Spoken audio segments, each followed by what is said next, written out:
Cześć, dzisiaj podzielę się z Wami na temat atrakcji czarnogórskiej, która dla mnie jest niesamowita, że jest tak bardzo mało znana, mimo że tak niesamowita. Chodzi o kolej, która biegnie z wybrzeża Czarnogóry w kierunku Belgradu, przechodząc przez góry i będąc jedną z najwyżej położonych kolei normalnotorowych w Europie. Właściwie tylko koleje w Szwajcarii i jedna w Pirenejach jest wyższa niż ta kolej. Zapraszam do filmu, jednocześnie zapraszam do polubienia, subskrypcji, dzwoneczka. Wiadomo, jak zawsze. Zapraszam do filmu. Niewiele osób wie, że pomiędzy Czarnogórą a Serbią, Belgradem a Barem, nadmorską miejscowością w Czarnogórze, zbudowana jest przepiękna linia kolejowa, która pokonuje wysokie góry, oferując pasażerom niesamowite widoki. Aby skorzystać, będąc w Czarnogórze, z tej kolei, wymyśliliśmy taki sposób, że skoro świt jedziemy jak najdalej w góry tym pociągiem, na stacji, którą według rozkładu nam wyszło, że zdążymy na pociąg powrotny, wysiadamy i wsiadamy w pociąg powrotny i w ten sposób tam po godzinie 10 będziemy z powrotem. Z powodu upałów, a także tego, że te pociągi to są takie przypominające nasze lata 80., taki wyjazd, skoro świt jest najlepszy, bo po prostu oszczędza nam jazdy w upale. Takim minusowym urokiem tego pociągu jest fakt, że zdarzają się osoby, które palą tutaj papierosy, więc trzeba sobie wybrać przedział, w którym takiej osoby mieć nie będziemy.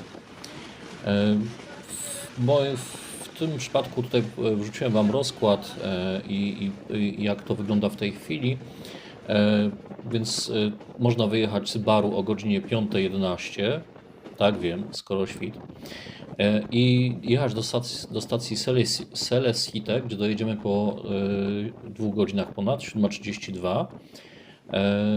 Tam wysiadamy i za chwilę nadjeżdża pociąg jadący z Belgradu i przesiadamy się, wracamy z powrotem, jesteśmy o 10:20 z powrotem w Barze. Jadąc do tej stacji osiągniemy tak naprawdę najwyższą stację, jaka jest położona po drodze, to jest stacja Kolaszin na wysokości 1032 metrów. I zobaczymy już naprawdę grom atrakcji związanych z przejazdem tą linią kolejową. Koszt biletu na ten pociąg to jest około 5 euro.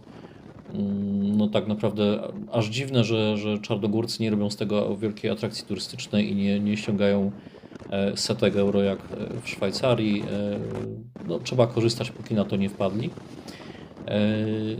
Natomiast generalnie kolej oczywiście służy zwykłym ludziom, którzy po prostu dojeżdżają, czy to do pracy, czy do szkoły.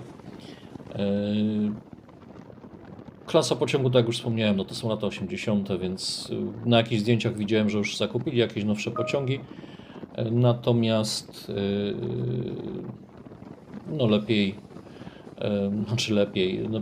lepiej założyć, że będzie się jechało takim pociągiem starego typu, więc bez klimatyzacji, więc trzeba jechać rano.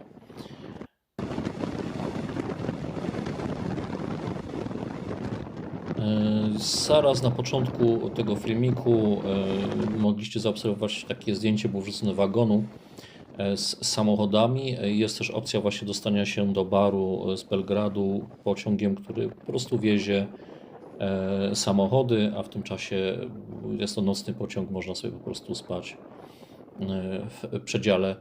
Nie jest to droga opcja, aczkolwiek nie udało mi się jeszcze nigdy z niej skorzystać. Na początkowych ujęciach można było zobaczyć, jak minie się już wybrzeże, jedzie się przy jeziorze Szkoderskim, później wjeżdża się po około godzinie do stolicy Czarnogóry Podgoricy.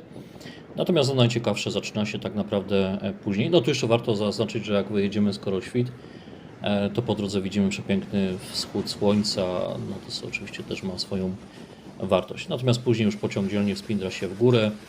W dolinie widać starą drogę, którą jadą samochody. Równolegle też jest zbudowana już przez Chińczyków autostrada, też można ją tam w pewnym momencie, w momentach zauważyć.